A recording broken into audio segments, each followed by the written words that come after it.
So it's freaking crazy. I graduated over 30 years ago, and it seems like every other month on Facebook, it's somebody new from my graduating class who died.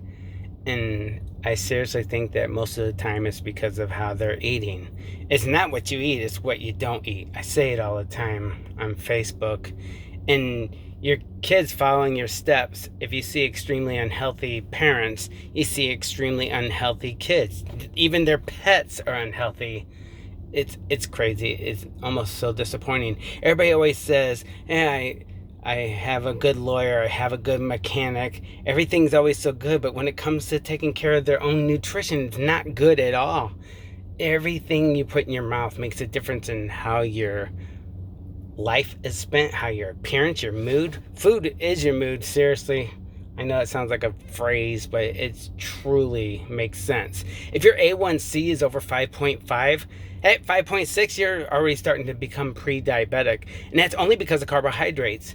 Protein is essential for the body, essential amino acids. Fats important to the body, essential because fatty acids help aid cells and everything, but carbohydrates are absolutely not needed, not essential at all whatsoever.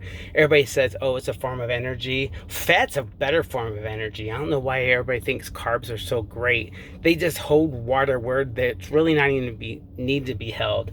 Your elbows, your knees, your wrists, your shoulders, your back, everything hurts when it's carb overload. Every time. I always see even big weightlifters, they're just holding on to a ton of water. That it looks cool, but they're holding on to a ton of water. It's not healthy at all for the body. But anyways, fasting is so epic amazing. Autophagy is your best friend. Every time you fast, even over 16 hours, I always do 18. When you do that autophagy, the great thing about autophagy is mitochondria dysfunction.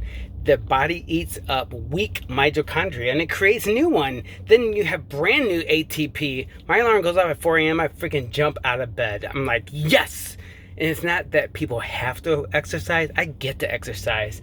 I'm so blessed every day that I make the right choices. I'm 1,451 days without a single carbohydrate, no sugar, no nothing, only fat and protein. I only eat meat and eggs, pretty much just that. Every once in a while, chicken.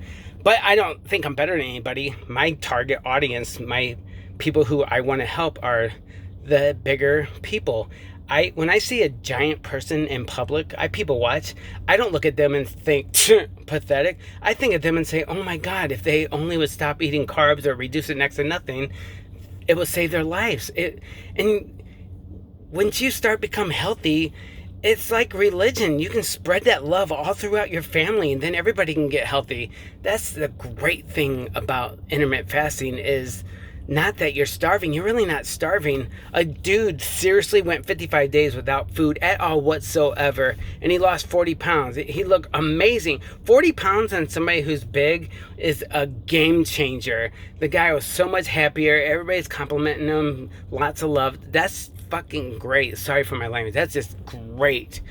But anyways, the thing I really wanted to talk about is cholesterol. Also, when I say I eat meat, people say, oh, you're gonna have high cholesterol. Your body's so freaking intelligent, it makes 3,000 milligrams of cholesterol a day. If you were to take in 1,000 milligrams of cholesterol a day, your body will only make 2,000. It's so smart. It's not going to overload and have extra cholesterol. So people always say, oh, I bet your LDL is really bad. People, doctors, by the way, I'm helping 2 doctors. Doctors don't have much training in nutrition at all whatsoever. But doctors will say LDL is a bad cholesterol. Bullshit. I'm going to explain LDL super quick.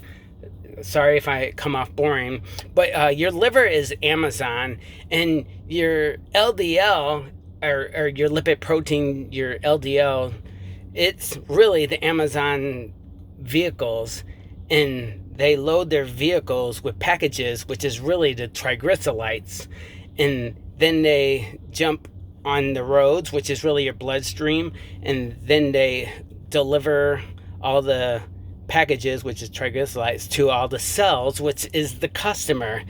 And if they see any damage from people who eat sugar, you eat sugar, that's what damages your arteries. So when the cholesterol or is oh shit, sorry. Whenever the LDL particles go through the body and they see damage, they get out their first aid kit, which every Amazon driver has, and they patch that shit because of you with the sugar. That's how it gets. They keep patching the hole and it keeps getting smaller and smaller from sugar. If people wouldn't do sugar, then it's handing out energy.